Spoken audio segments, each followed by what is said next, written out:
Happy Tuesday. Welcome to Feeling Things. I'm Amy. And I'm Kat. And my feeling of the day, well, I guess we both have them. I have a question about mine, though. Is tired a feeling? I know that physically I feel tired, but it's not a... Are you feeling it's not emotionally a core tired? feeling. No, I'm just tired. Oh. So that's my feeling. It's a physical feeling. Yeah. It's a physical... So physically I feel tired. I did not sleep last night. Do you know why? I do. Oh. Do you want to share? Sure. Okay. But no judgment. I'm not judging This you. is a safe space? Yes. Okay. You know how I've been Adderall free for all year? Did you take one? Took one. I took one yesterday because it was strategic. I had a lot to do and I couldn't figure it out. Of course I have other tools I can implement, but this is a tool that I have. I've had that bottle all year and I haven't dipped into it, but I dipped in yesterday and guess what? I got it all done. Yeah. But then I couldn't go to sleep because my body just wasn't used to it. it. Once I got used to Adderall, I could take it and sleep, no problem. It's also okay. You're prescribed that medication. I am prescribed that medication. So it's not like you're a drug addict right now. Yeah. You're dipped into your stash. That's a medication you're That's what prescribed. it felt like. Yeah. When I opened up my drawer and I pulled it out, I was like, okay, here goes nothing. And then I took it and then it was interesting. I don't know exactly what it's doing, not a doctor, but whatever's doing to my neurotransmitters, I liked it. And I felt just capable of doing. And while I was doing it, I was thinking, is this what some people just do? They just take the thing outside and finally rinse that off. I had a thought of cleaning the basketball goal. That popped into my mind. It needs a new net. And then the glass, the basketball goal on the driveway, the glass part is a little dirty. And I did have a thought, but this is where I'm also proud of myself. And I was like, that's not why we took Adderall. We didn't take Adderall to clean the basketball goal. Would it look better? Yes. But you took it for a purpose. And we're prepping for a vacation and getting everybody packed. And I normally pack the night before a trip or the morning of. Yeah, right before you leave. So part of my planning and awareness was I'm going to get everything, as much done as possible a week ahead of time. And that was my day to do it. So I did it. And I'm not using again today. Okay, can you say that in a different way? I know. I was just making a little joke. I know. Kat's a therapist, so we need to take this seriously. I know that I had permission to take it, and I wanted to make sure I could share because I know I've been candid about my journey, and I guess part of me feels a little bit of shame, if I'm being honest, of why can't I just function this way without it? And I will set that aside because there's nothing wrong with me. This is the brain that I have. And some days, naturally, I'm able to tap into it and I have other tools that will get me there. But yesterday, I knew I needed the extra help. And so I took it and it helped me. I got it done and I'm thankful. I just think it's interesting. I feel this too, that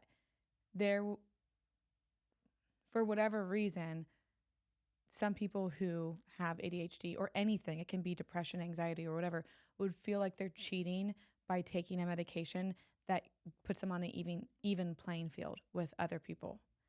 Hearing you say that, I get it. I relate to that too. Sometimes it feels like me taking the medication that is prescribed to me to help me function normally feels like cheating, when in reality, it's just putting you on an even playing field.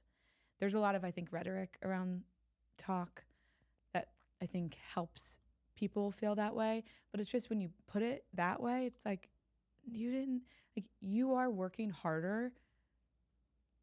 I don't want to say this. I'm going to say this and you tell me what you think. Most days you have to work harder to function the way a neurotypical person functions. And you don't complain about it. You do it. I think sometimes you get down on yourself because you don't perform the same way, but you're working harder. So why would there be a need for you to feel shame to just have a day that everybody else has? It's almost like give myself a break, but it's not even a break. It's just normal. Yeah. No, thank you for saying that. That helps. The even playing field, I have heard that before, but obviously hadn't thought of it in a while, and certainly not in this case. So that already is helping me. Like Yeah. hearing you say that, I'm sure it's helping others, whether it's a medication for anything. Doesn't even have to be ADHD. It could be for whatever it is that you Yeah. need to have it. I guess it's just, you kind of go, I went 6 months and it's not like I was on some streak. I didn't plan on breaking it at all. It was sort of a Saturday night decision. When I wake up tomorrow, I think I'm going to take it because It's almost like self-care to allow yourself to take it. Yes, I know that I will get everything done with ease. And it wasn't like I was running around some Energizer bunny. I was just moving from one thing to the next with flow and purpose and ease. Like it just felt good. Yeah. And nothing was like a big deal. It was like, okay, now I'm going to go do this. And I was completing tasks.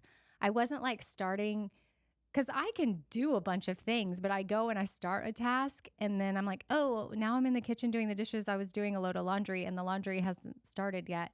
But I didn't switch my laundry before I came over here. yeah. So how are you feeling? So that's my feeling, Yeah. which thank you for talking me through that. I relate to all you're saying because also I'm not taking medication right now, not because I don't want to, but because I'm trying to do other things that medication does not mix well with. So I've been feeling kind of down on myself for not doing things with ease the way that I not even normally do, but the way that I had been operating. Like a phone call takes a lot of energy. But outside of that, I texted you this morning and said, I'm feeling SIB today. Which, do you want to explain to any new listeners what SIB means? Sorry, I beat you. In case we have small ears listening. Yeah. Sorry, I witchy with a B. Yeah. That's our new code. It's our code for, I guess we developed it when I was being you witchy. were. And I said, well, you can just say, if you need to warn me, SIB. Yeah. And then I can say to you, SIB. Yeah. And it helps just cut the edge. Like it's like, this is a safe space. So but I don't know if I am feeling a little bit of that, but I think really what I'm feeling is like melancholy, like just low. And I was feeling that before I started working on podcast stuff this morning. And I found something I want you to explain it because it's yours, that I used and I did that was really helpful that I thought we could talk about. You know what I'm talking about? Yeah. So a little behind the scenes baseball. We have a Google Doc with different things like Kat's ideas, Amy's ideas. And I know you did the exercise and you haven't shown me. So just because we have this Google Doc doesn't mean we always know exactly what the other person's going to say. It's just a general prompt or idea or activity. Like this is an activity and listeners can do it too. Like, for example, you had no idea I took Adderall yesterday. You didn't know I was going to say that. I didn't even know I was going to say that. Honestly, I was going to keep it to myself. But then I thought... But then I didn't take my medication today, so it just came out. Right. But then I thought, I know exactly why I'm tired. Yeah. And I've been telling you since you got to my house that I'm tired. It's our honesty circle. Right. And so then, but it's like, well, why didn't I sleep? It's not like I'm perplexed by it. I know exactly why. So I thought I would just finally tell you, which you didn't know that. So some stuff we try to keep as organic as possible, which is why Kat hasn't shared her activity with me. My activity was already in the Google Doc, so you could see my example, but it's called Sky Journaling. And this is an exercise that you can do if you're wanting to process feelings. So you can go outside with your journal and find a cloud, look into the sky and draw a cloud. And then you pick an actual cloud and you draw you draw the cloud. Yeah. And I mean, I'm not an artist, so like, I want to see yours. yeah, my cloud, these are some days my journal, I just write like really crazy. Oh, there's money in there. Yeah, I know. I found that. I found that the other day. That's fine. I have no idea. Okay. There's my cloud. Oh. Did you draw Our better? clouds look very different. Okay, well, I don't know how else to draw a cloud. Your cloud okay, this is how I interpreted the assignment. To go and try to sketch the cloud as it looks in the sky. That looks is like how it looked to me. Oh, okay. Because that looks like a cloud. If you were like, draw a cloud, I would just draw that. But that's what the cloud looked like. Okay. Like a puffy, Okay. a little, like a perfectly When puffy. you see my cloud, you're going to understand what I mean. It was a perfectly puffy, fluffy white cloud. And the sun was out. So I have the sun. Oh, yeah. I guess sky Can journaling. you like show that to the camera so the camera can see if you're watching on YouTube? I don't know what this page says, so. Do you want, can you see it? Okay, so there's my puffy, my cloud, my puffy fluffy. It kind of makes me want to go see what I wrote, what this last journal entry was, because I have classic ADHD. I have like 5 journals that I Bounce around. journal through. Good times. Okay, so my poem, what you do is you sketch the cloud and then you write a poem. And poetry is going to look different for everybody. There are no rules. I chose to rhyme. Yeah, I followed suit. Okay, Kat followed suit. Can't wait to hear yours. Feeling all puffy up in the sky. Perimenopause making me want to die. Just kidding. It's not that bad. I'm just tired of randomly feeling annoyed and sad. Now it makes me want to cry. Yeah. Because I know where I was when I wrote this. At least I get to sit here next to the sun. I wonder what life would be like as a nun. Never mind. I don't think that'd be fun. And so it was a sky journaling activity. I had no idea where it was going to take me, but I love the concept because like there was emotion there. Like I felt sad, but then I also was able to laugh. Mm-hmm. And it doesn't have to be long. It doesn't have to be overwhelming, but after I journaled that, I felt better. Mm-hmm. And so I think you did it and you felt better from what I know, but I just don't know what the poem is. I don't know that I would say I felt better.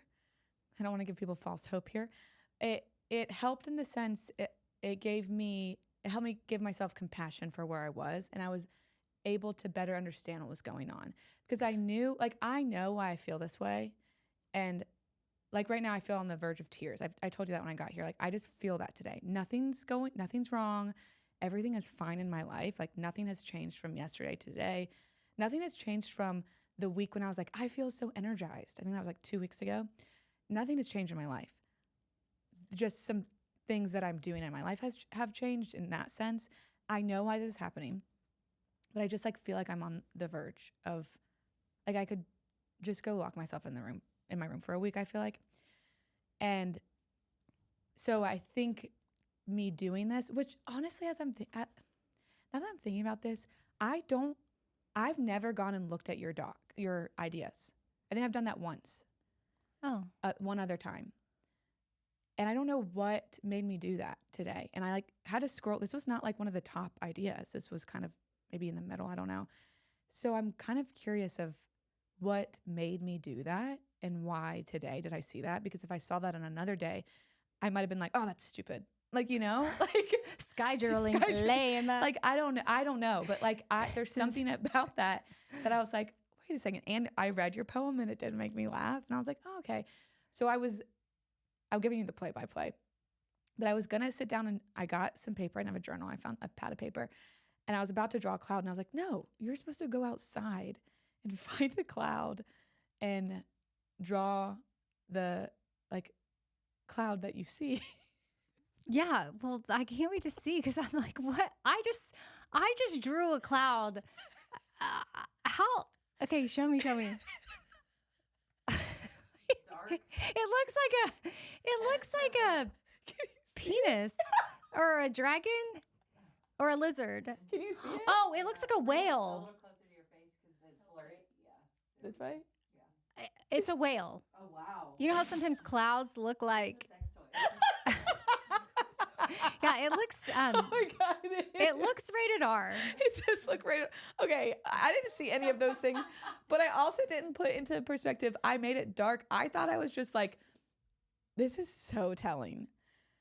Of what? Because like, but my mood. Like, why did I have to color it in like that? Because you were doing this. But it wasn't a dark cloud. It was white. But but you were coloring in the white. You didn't have. If you had white paint, you would do a white and color it in. I think I thought that the shading was gonna make me feel like, oh, this is soothing. Maybe. I mean, that's what's the beauty of sky journaling. I think we're learning is that everyone's gonna have their own interpretation of how to draw or what to draw. I guess now we're giving details, which I would love our listeners to do this for homework. And if they could email us their poems, that would be great. Yeah.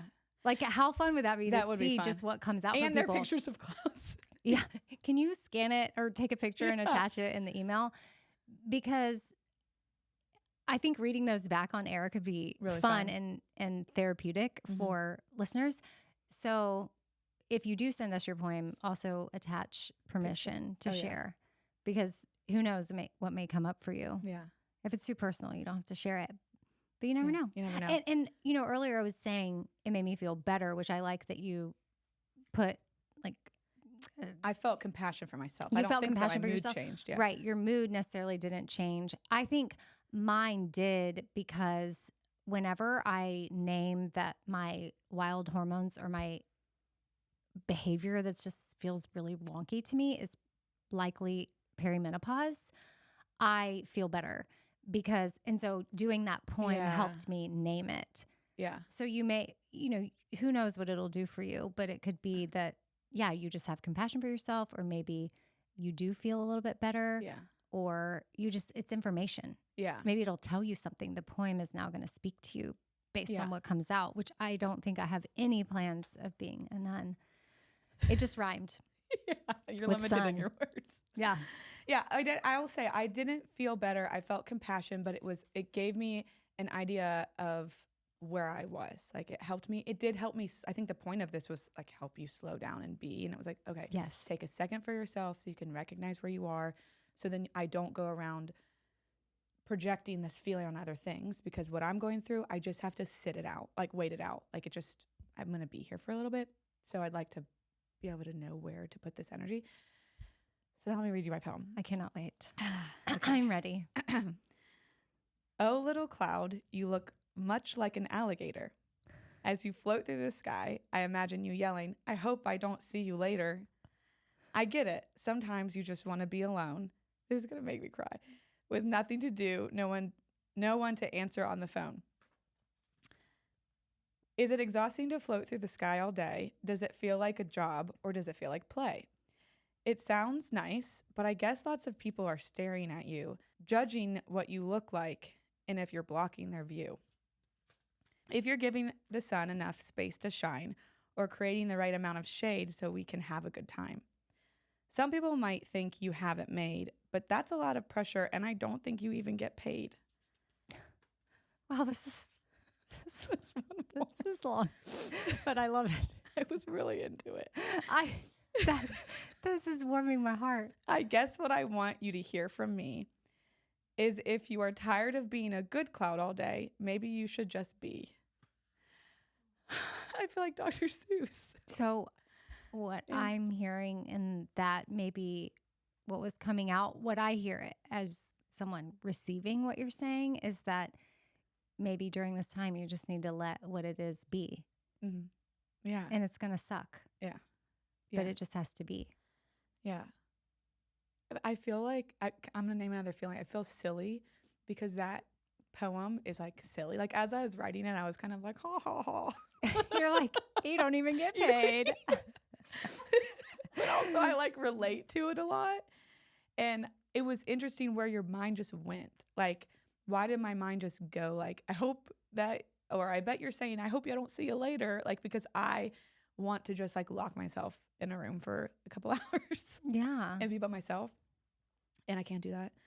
I mean, I can later. But it just was right after this. Yeah. It just was interesting to me that like my brain went there, because I could have, I mean, same with you. You could have written about anything. So it's very telling. And also it did bring a little levity, but at the end it was like, yeah, I'm writing this about this cloud, but like, I just want to like give myself the grace that I'm not going to be as fun or like energized or silly or breezy or whatever right now. I just am going to, this is what I'm working with right now. An alligator cloud. Yeah. I love it. Yeah. Thank you for sharing that with us. You're I with both of us, we got emotional when we were Yeah. reading ours, and then we also laughed. Yeah. So I don't know that that'll happen for everybody, but I think it's kind of neat though. Yeah, I think part of my laughter is avoidance of vulnerability. Well, yeah, it was kind of funny though when you made like you don't even get paid. Yeah. Like It was a little joke. there's levity in it. And also, yes, what's going on with you could be like, oh, let's avoid this. Let's laugh so I don't cry. Yeah. But I think could be a neat activity for people. I don't know what's going to come up for people, but if you need to laugh and cry or just tap into whatever you're feeling, then it also takes the pressure off of it being about you because it's about the cloud. Yeah. And I'm not good with just random journaling. You need a prompt. So it was helpful to have like a prompt, and it was like a simple prompt. I just wrote that poem. I didn't write anything else in there of like what's going on. That was just today. off the cuff? Well, No. I meant like I didn't like expand on my feelings after that. I feel like you are good at like writing about your day when you do it. Yeah, pages. Yeah. And you even reward yourself with money, it seems, if you do a good job. No, that's just, I'm keeping it in there. I found it in there. And then also, I don't know why this ripped out, but maybe you were angry. Maybe I was angry, but that was August 2024. So you never know when I'm going to grab what journal. I need to just go around the house and collect them, and then I need to finish each journal because I would like to see it through. Yeah. But so thanks for that tip. You're welcome. Hey there at feelingthingspodcast.com is where you can email us your poems and your permission. Permission and poems. Right? Your consent form. Your consent. Yes. Like your release of information. Yeah. Because we're HIPAA up in here. Yeah. Mm-hmm. Yeah. Well, you are. Are therapists HIPAA? Is that what y'all fall under? HIPAA? Can you say that? Fall under. You can say HIPAA. I don't know. I always feel weird talking to you about things that because I don't want you to get in trouble. But I know doctors and nurses, they're under HIPAA. Private health information. Is yours, do y'all take, is it the HIPAA oath? Yeah. Okay. The HIPAA oath. Yeah, we can't release information of people without their consent. Right. For sure. We protect their privacy. See? Yeah. Yeah. But we just have different information than a doctor would have. Well, something I saw you throw in the doc that I'm very curious about is pop psychology versus actual psychology. And I'm very curious to see what this is about. My guess is the pop psychology is a lot of what we see online, sort of the TikTok or Instagram version of something therapeutic that's going on in somebody's life, or I don't even know the proper word of what it would be, but it's like, is that actually the real definition or what that is? Or, it gets overused and then it gets muddy and you don't really know what it means. Well, and then the meaning changes. So I actually found this from the Therapist Uncensored podcast, posted this on their Instagram. And I talked a lot about this when I did You Need Therapy, of like what these things are and what they are in the pop culture world. And so this just took four popular terms and talked about what people think they mean and then what they actually mean in a clinical setting. And I want to preface this with something about language is that language changes. Like that's why there's some words we don't use anymore. There's some words that meant this and now they mean this. And like your grandma might say it meaning this, but you say it meaning this.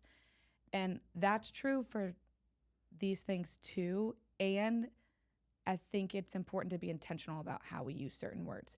I also saw, I didn't save this because I didn't fact check it, but I'm sure there's some truth to it. It was a research study that talked about how how truthful the information you're getting on TikTok and Instagram is when it comes to mental health information.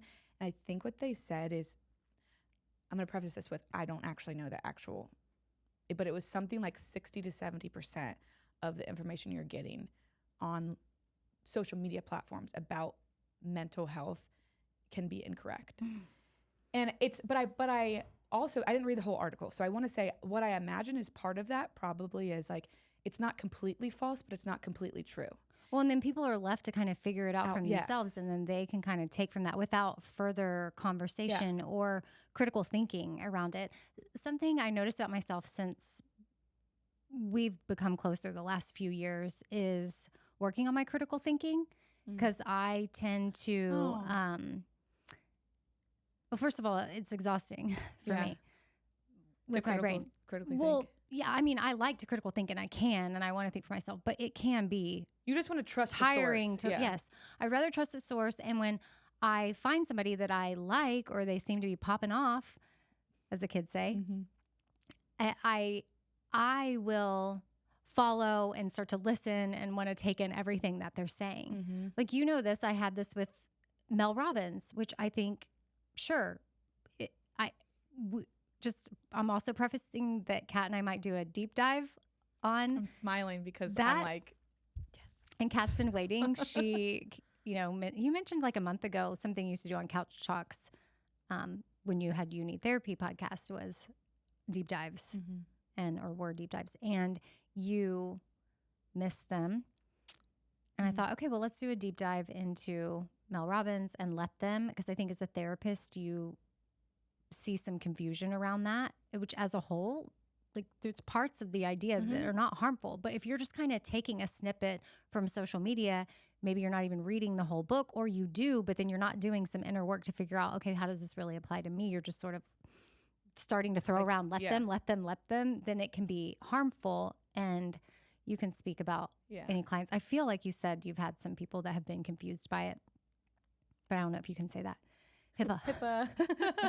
I think in general, it's I want to save it for when we do, but like in general, it is a confusing idea. And there's just like, what I'll say about, and I have to watch this for myself because we do post things on social media, and even doing Uni Therapy, I had to constantly like check myself of there's the things that go viral and the things that do really well on the internet are the things that are the most shocking. And the truth is not that shocking most of the time when it comes to some of this mental health stuff. Thanks, Shannon. She just found the actual post, and it said an analysis of 500 TikTok videos with the hashtag mental health or mental health tips found that more than 80% were misleading. Yeah, that's scary. So like, yeah, that's the issue. And misleading doesn't mean that they were bad, doesn't mean that they're toxic, doesn't mean that they were like completely wrong. It's that they weren't completely true. And that, I think the problem is with social media and mental health, and even what we're doing, is there is so much nuance in it that most of the interesting conversations can get watered down if we're really sitting there and talking about all the nuance, because nuance is like not that interesting. Nuance is boring and nuance is exhausting, but it's there for a reason. Well, and a lot of it gets our attention because sometimes it's prefaced with, and Mel will do this, and this is what I had to realize. I often was like sucked in by like, this one thing will change your life. Yeah. Do this and everything will change, or be this way. And it's like, it's not that simple, but there's something shocking that like draws you in. And so then I was hooked, and and by the way, the deep dive's not going to be like a slam. No, it's not like a cancel thing. It's more like it's more critical thinking, getting more information and thinking of like some of these really huge influencers that, or she's not even an influencer, she is now, but like she started off as like self-help and coach, and a lot of people in that space, there's a lot we could name in the group, the category she falls into, and you just have to like be aware. And I think I just bought into it all right away, and Kat had a little more you're more hesitant with those people than I. And so I started to use more critical thinking. And then it's like, once it's sort of like the veil was lifted a little bit. And I start to notice things, and I'm like, oh, well, that doesn't seem right. And Kat and I even struggle with like, sometimes when we're coming up with titles, we're like, well, we want people to click and listen, but also we don't think that this is going to change every single thing might change your life. Yeah. Now, have we used that before? Maybe. I don't know, but there might be one little thing that we feel like this could be a game changer for you, but then you're going to have to try it for yourself and see what works. Yeah. And we'll circle back to the Mel thing later, but it's a hard dance. Seemed to fit. Yeah, it's a hard dance of, obviously this is part of our job, and we have jobs in order to make money, and being ethical. It's hard. And that also, as I'm saying this, we're always open to feedback. So if we do something that feels misleading, I would love to know that. Oh, I want to know. Yes. And I could talk about this all day. So let's get into these. This will be like a precursor to the Mel Robbins deep dive. And again, this is not to like hate on her. It's more to examine things. So then you can take that information and apply it to the other things you're seeing. One thing I'll say before I get into these, what I tried to do with Mel, because I feel like sometimes I'm such a Debbie Downer with you, because I'm like, oh, come on. Like Because of the people I'm a fan of. Yes. And But I know I'm that glad like you can be honest. I'm glad you can be honest and be like, Amy, you don't need to fall for every single person you see on. And I'm like, no. I just did a 10-minute meditation and it's going to change my life. And you're also, like, oh my gosh. But like what works for you? Like, I don't want to like, what is it? Like yuck your yum. Like if it works for you, isn't that the saying? Yeah, I don't know. Yuck your yum? I like it. Okay. Yeah, don't yuck my yum. Yeah. Maybe I'm like taking a different saying, but I think that's a thing. But I don't want to constantly feel like I'm like taking things away from you that like you really like and you're really interested in and help you. So with Mel, I feel like I held back a little bit and like we talked about her a good bit. I feel like on the 5th thing when we were doing that. Yeah, and you kept your mouth shut. I kept my mouth shut. And like because not everything, I'm getting ahead of myself, but like not everything she says is like bad or wrong. Like some of it's I'm like, yeah, I agree with that. So when you finally said something, I was like, okay, talk about it. When I finally said like, oh, Yeah. I'm not sure how I feel about this now. Yeah. Or I couldn't even, my sister gifted me her last book and I couldn't even finish it. But you came to that conclusion on your own. On my own. So I in my also own time. am like, it's not my job. It is not my job to police what other people believe and think and do and pay attention to. But what I do like to do is stuff like these deep dives because it helps people critically think. And you might not even know who Mel Robbins is, but because you hear this conversation about this, you take the ideas we're talking about and you apply them to the other things you're seeing. So you pause and think about. I guess too, like for anybody that might be a big Mel fan, again, we keep saying her because it's the example. It's the first deep dive we're going to do. There will be multiple deep dives that show up, I'm sure, should we decide to do more than just a few that we've talked about. I think there's plenty we could do. But it's also not to persuade anybody to like, oh, don't be a fan of her. Because also I don't want to bash anybody I want to lift people up. Like she's doing her job. And she's helping people. And she's helping lots of people. It's just, I think I get frustrated for you now because I see your point as to like you went to school and you're a therapist and you have all this work and you have this oath. Like, do therapists take an We don't really take an oath. I don't remember taking an oath, but like we have ethical guidelines we have to abide by. And if somebody thinks that we're breaking those, they can report us to a board. We have to report to that board and they can suspend our license. They can just give us some kind of something. We can have to do continuing education. But whereas some of these coaches, they don't have an ethical board they can do whatever they can do whatever they want and it's fine. And I do think she has a lot of really amazing guests. This isn't even so much about her podcasts because the guests she has on, like a lot of times they're brilliant. Yes, that's the word. I was going to say they are, and the word wasn't coming to me. Remember, I'm tired. They're brilliant and they have a lot of insight and they can help. And, you know, they're reaching lots of people. But then sometimes I hear like little tactics that I hear her doing where I'm like, wait, is this genuine or are you just doing a manipulative tactic? Mm-hmm. Which we're all trying to grow and do things. So then I'm like, well, should we be trying that? You know, we've even joked on the podcast, like, you know, I know you like want to send this to your sister right now. Send this to one person that you know, just one person, just like spread it. And it's like, do we have to say that? If people want to send it to their sister, they'll send it to their sister. Yeah.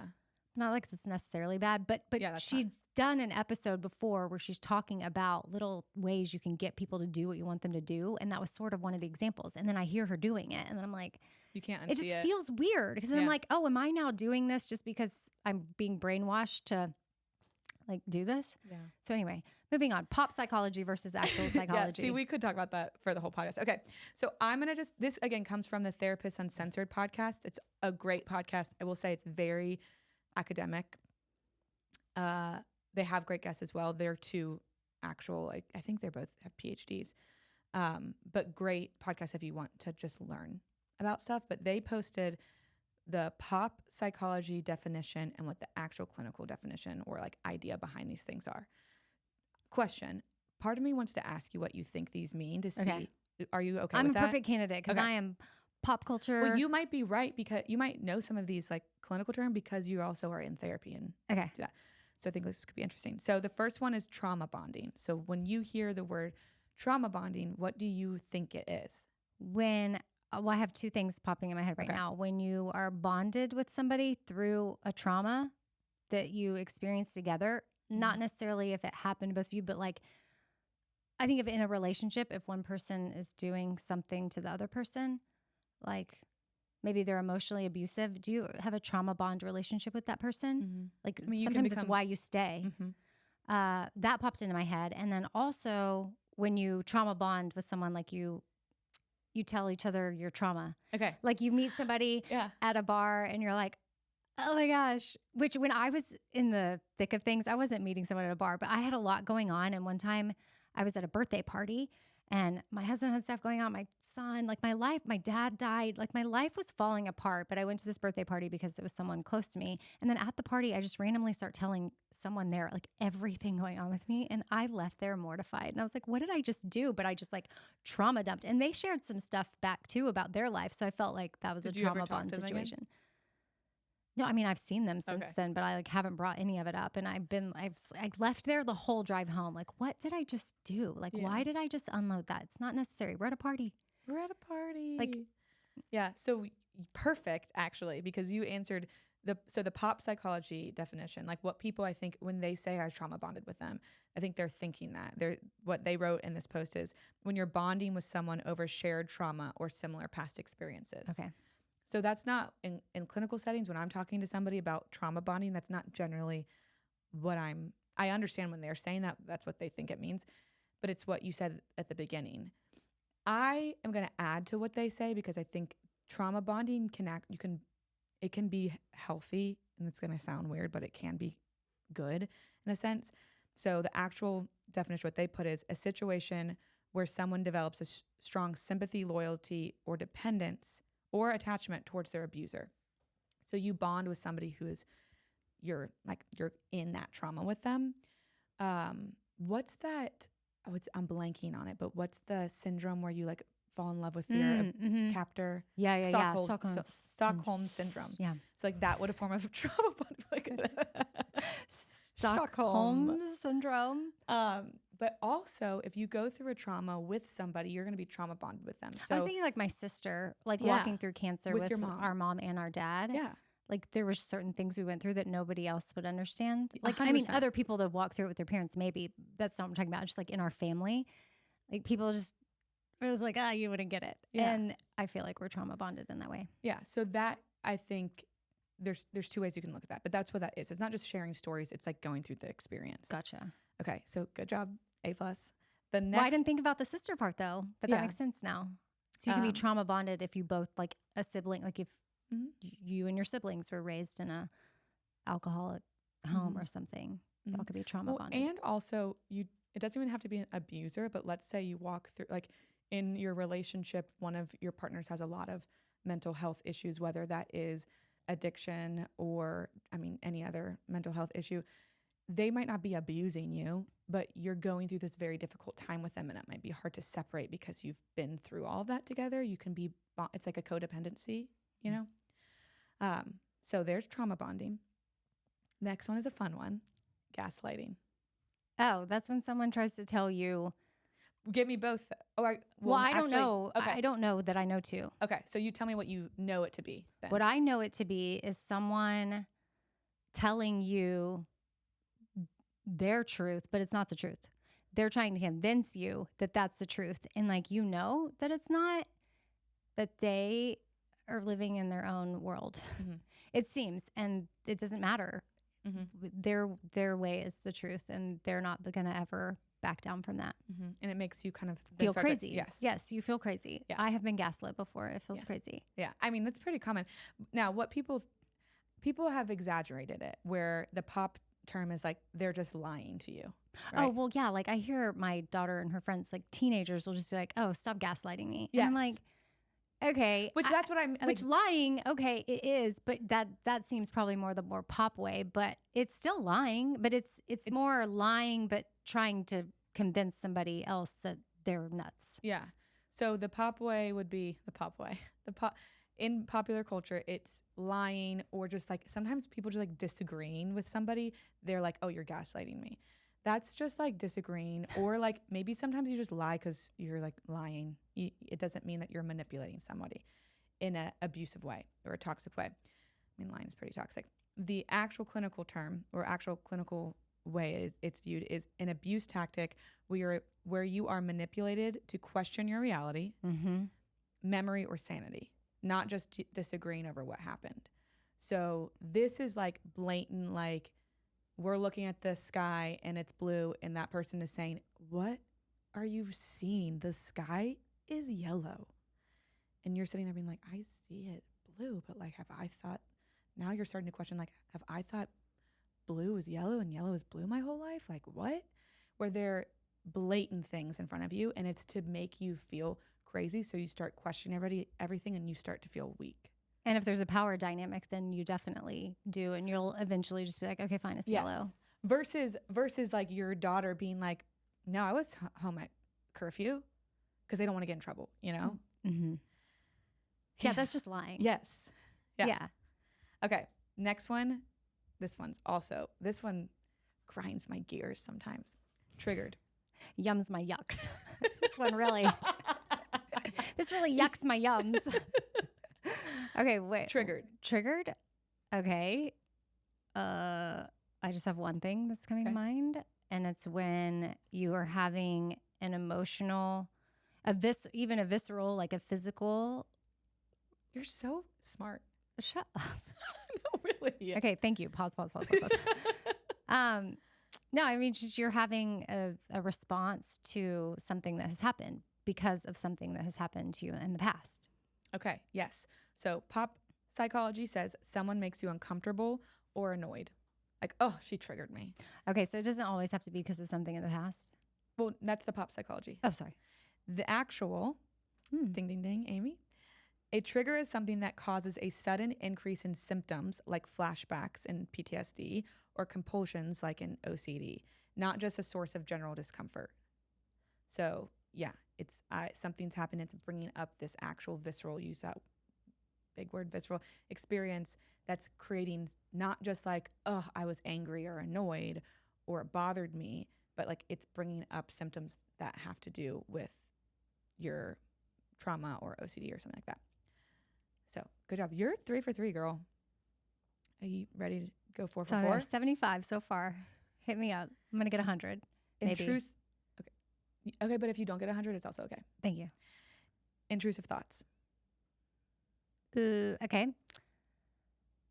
Thoughts that are intruding. This one's probably the hardest. Well, but here's how I see it.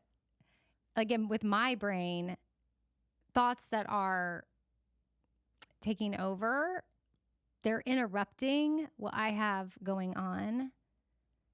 And are they thoughts that you really want to happen? No. Okay. They're not welcome necessarily. I haven't invited them there. I'm not trying to think them. They're just there. And I want to make them stop. Like I think of, I don't know if this falls into the right thing, but when I was in the throes of my eating disorder, I felt like I had a lot of intrusive thoughts, like about everything. Yeah. Like what kind of workouts I was doing, if I walked enough, like what was on the menu, like you can't eat that. Oh, why'd you eat that, you idiot? I mean, I guess that's negative self-talk, but they felt very intrusive in that like it was ruling my life. Yeah. Okay. Which part of that is true. So pop psychology, intrusive thoughts, random thoughts or impulses that you might actually want to act on. So sometimes like people will say, this is what I think a lot of people are saying, like in their TikToks and stuff. I had this intrusive thought, and it's something you might want to do. Like I had this intrusive thought, so I went and spent $500 on makeup. Like it was an intrusive thought that I had to give into, or like I wanted to eat cake, and so then I went and got a piece of cake. Versus what intrusive thoughts actually are: unwanted or involuntary thoughts that go against your real values and desires. You don't want to act on them, and them coming true would be your worst nightmare. They can be very prominent and distressing in disorders like PTSD or OCD. OCD is a big one. Like they have all these intrusive thoughts that they just like, it makes them cringe when they think about it. Or it's like it can sometimes be like harm, some kind of harming to themselves. And it's like, no, I don't want to actually do this, but I'm thinking about it. And then comes shame with it. And it's very problematic. It's not just like, oh, I had this thought of like going to buy this skirt, so I had to go buy it, you know? That sounds like an impulsive thought. Well, the impulse would be doing it. Right. But it's intrusive, Okay, like it's coming in. And so they had the thought intruding. and then they go buy the skirt. That's just, oh yeah, what you're saying, that's an impulsive thought. Yes. Yeah, because I'm like, that's not as bad as like I have a thought of like, I can't believe I just ate that. Now I need to throw it up. Yes. But like part of you, like, I don't really want to be purging. No. But like, I have this intrusive thought that I can't get rid of. And sometimes with OCD, it's like, it feels like you can't get rid of the thought until you, then have the impulse. But a lot of those impulses you don't actually want to happen. So it can be very confusing because you're like, what does this mean? Does this mean that I want this? Does it mean, you can ask yourself, does this mean I'm bad? Does this mean there's something wrong with me? And it's not true. Like you can't help those things.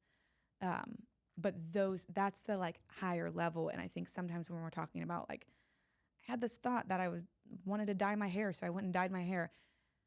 That's a little different.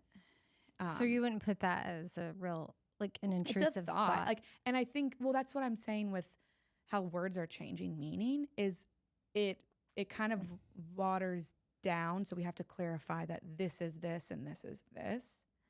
Now, those thoughts can also be distressing depending on who you are. So I don't want to use any of this as a blanket statement of, you might not want to dye your hair and you do it and you feel like you didn't want to do that, or like it's something that maybe you loved your blonde hair and then like I want to get bangs. Yeah. So is that I woke up with that? That's kind of an impulse though. Thought. And when I say woke up, I barely slept. So when I woke up from my little nap last night, I woke up. Clearly. Should I get bangs?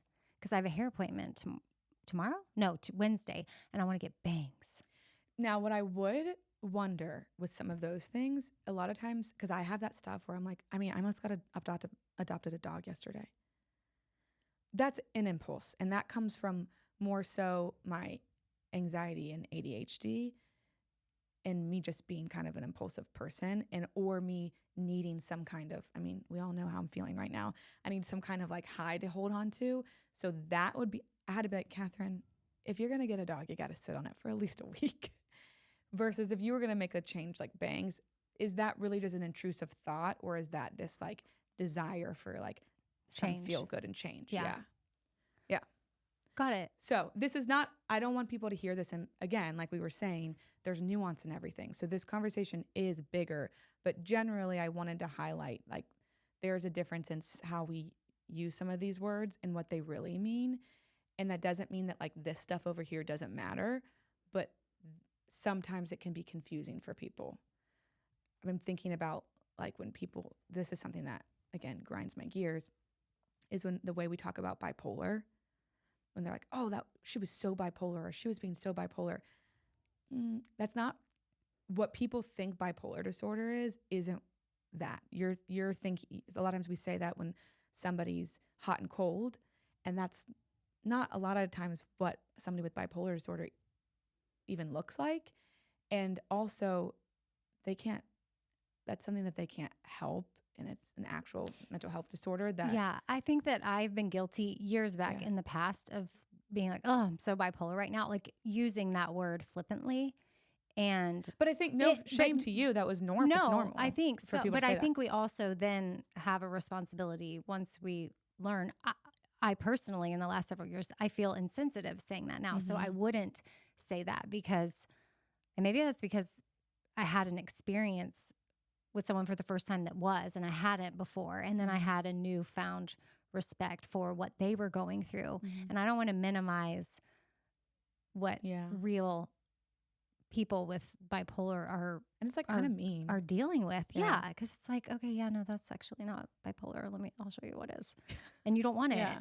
It's hard. And and it's like, you're saying that as an insult. So it's like if somebody, and people do that too, like, oh, they're so ADHD. It's like, well, okay, it's kind of mean.